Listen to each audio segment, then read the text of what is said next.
Okay, so um, I'm going to talk about the two pointers technique um, or pattern in coding interviews. And two pointers is probably the best one because it's the most practical, I think. And I see it come up all the time just in regular day-to-day programming. So here's an example question. Given an array of assorted numbers and a target sum, find a pair in the array whose sum is equal to the given target. And write a function to return the indices of the two numbers such that they add up to the given target. So this one's pretty easy, and then I'll do a different one after this one. But this one's super easy. So you're given the input 1, 2, 3, 4, 6, and the target is 6. And so your output is 1 and 3 because 2 and 4, that equals 6. All right, so it's the indices of the array. So to explain this a little bit, right, we start out with a pointer at both ends of the array. And you basically just, in this scenario, you add the pointers, the numbers that the pointers are pointing to, and see if they equal this target. So this one is 1 plus 6. And so 7 is greater than our target of 6. And so in that case, we want to lower the higher pointer, decrement that by 1, because to get a smaller number, we want to get rid of the bigger of the two numbers that we have. So then it's 4. And then you try again. It's 5. And that's less than our target, which is 6. So we increment our pointer, our low pointer, to 2. 2 plus 4, and that is our target. And then we don't even have to deal with the rest of the array because we've already found our target. And this specific question just asks you to find the just one pair that adds up to the given target. So I'll write it out here. If we can't find a pair, we'll just return -1, -1. So I'll call the lower pointer left and the higher pointer right, and we'll initialize it to 0 and the rightmost to the length of the array -1, because the length of the array would give us an index, out of bounds index. And yeah, that's the setup. While left is less than right, okay, because if it goes higher, then we'll just be repeating numbers.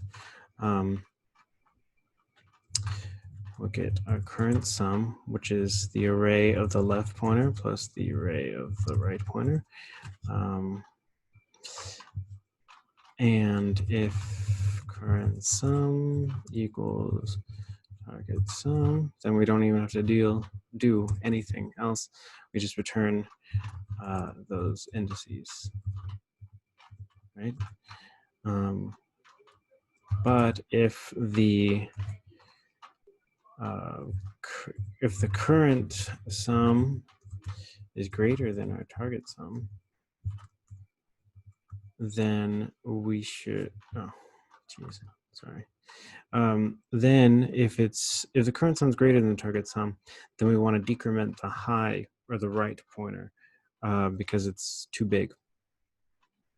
So write minus equals 1. Else we increment the left pointer by 1. And that, I think, is it. Yeah. That is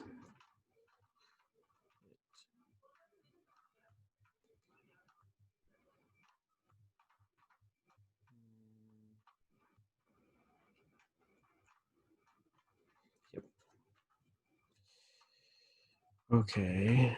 Cool. So that's an easy problem. Okay.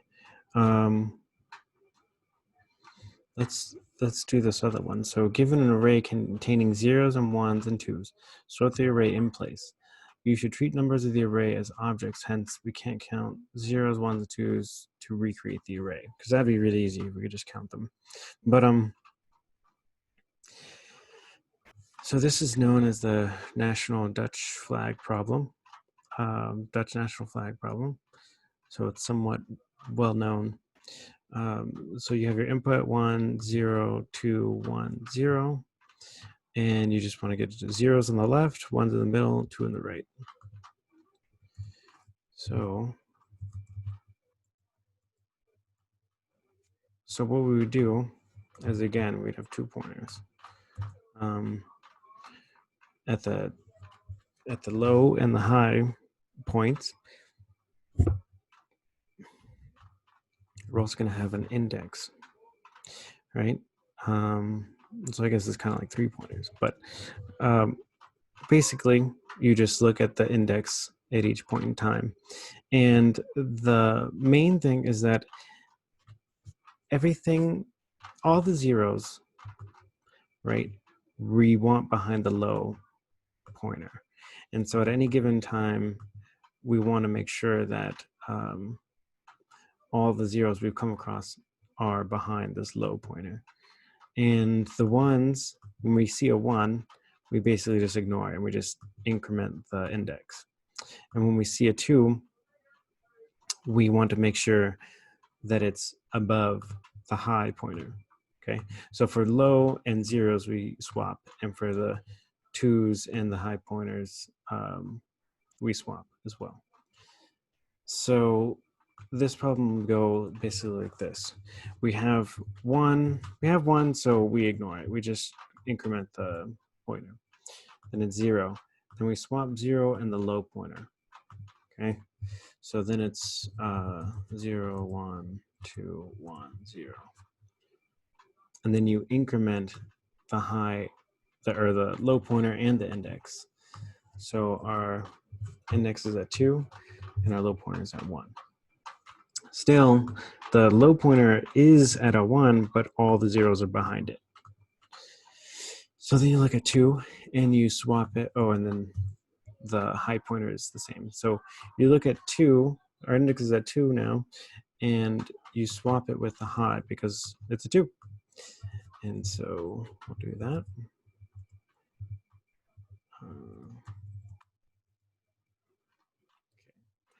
So when you swap it with the high, you actually don't move your index. Your index is going to stay the same because we don't know what's coming from that other side. We don't know if it's a 1 or a 2 or a 0. So we just keep it. The low pointer also stays the same, and the high pointer is you decrement by 1. So then we're at 2 or 0. Our index is at 0, and so we swap the 0 with the low pointer. And so 0, 0, 1, 1, 2. Okay. Swap the 0. That's oh, and then you increment the low pointer, increment the index, and that's also where the high pointer is at. So now the index is at the high pointer. We want to do less than or equal to. Your index is less than or equal to high. So at this point, we would still continue 1, and it's just a 1, so we would move our index up 1. And then at that point, the index is greater than our high, so that terminates, but we're already done anyways, and you can see it's in order. So we can do that.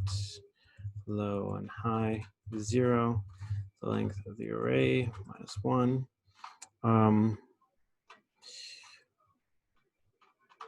Our I can be 0. So while I is less than or equal to high, we will, if array I equals 0, right?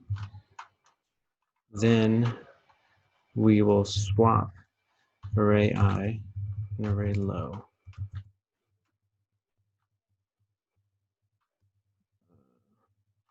Like that.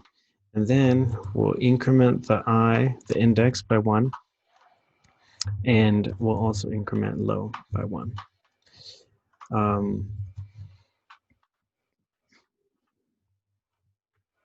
If our array I equals 1, then we ignore it. We just increment by 1, increment the index by 1.